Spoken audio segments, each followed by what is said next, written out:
Hello everyone, welcome to another video on my channel. Today I've got a couple of wildcard drafts for you, and if I was on a wildcard, these would be the teams that I'd be looking at going for if I'm on a wildcard over the international break. So let's get into them. So the first wildcard draft that I would be looking up is up on screen for you now. We have Martinez in goal as our set and forget goalkeeper. Aston Villa have been really good defensively, and he is at a good price still, so I'd definitely be looking to have him for their upcoming strong run of fixtures. I've gone with Forster as my backup goalkeeper because he's the least close goalkeeper to dropping in price within that 4.0 million price bracket.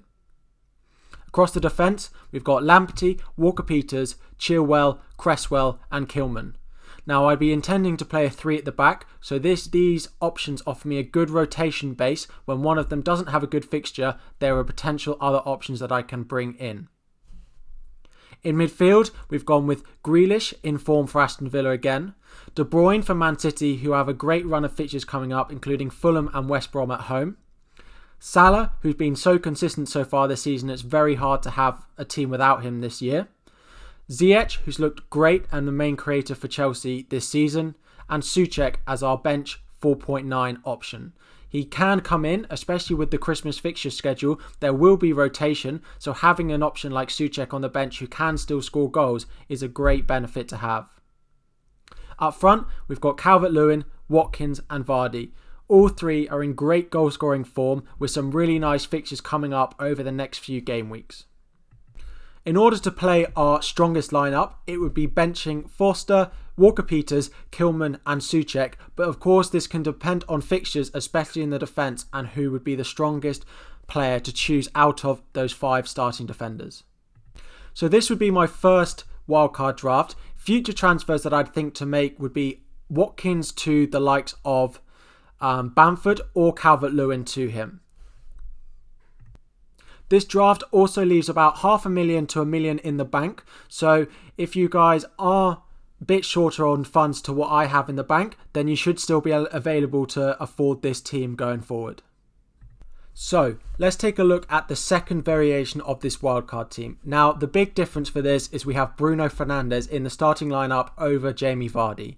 Now, the defence and goalkeeper still remain the same, as I still like those rotation options in defence and the set and forget option in Martinez, who has been great with making saves, including a penalty save so far this season. In midfield, we still keep the same 4 of Grealish, De Bruyne, Salah and Ziyech, who I think offer great both goal scoring and creativity for their teams, so a goal and assist potential for all 4 of those. Calvert-Lewin and Ollie Watkins remain in the team, but the change comes when we move Souček and Jamie Vardy to Bruno Fernandes and Brewster. So, when we look at who we'd be benching again, it would be Forster would stay in goal on the bench. Walker-Peters and Kilman would be the 2 currently on the bench, although again, these can be rotated. And it would then be Brewster that is on the bench from the forward line instead of being Souček. Now, this option has slightly less strength and depth on the bench, although having both Kilman and Walker-Peters on your bench each game week from the defence, it will mean that you should have at least one good option to have first on your bench each and every week who can come in for anyone on the pitch. So that is all we had time for. There are 2 wildcard drafts there that I would be looking at. Some key players going into both drafts. It kind of depends whether you want Bruno Fernandes or you want Bruce or you want Vardy in your team. So if you've liked what you've seen, please hit that subscribe button. We are aiming for 1,000 subscribers by Christmas. We are just about 70 or 80 away now. We really appreciate if you have enjoyed this, share it around, but most importantly, please like and subscribe on the channel. Thanks all, and I'll be back with more weekly videos next week, including streams and advice videos as well. Thanks all. Bye.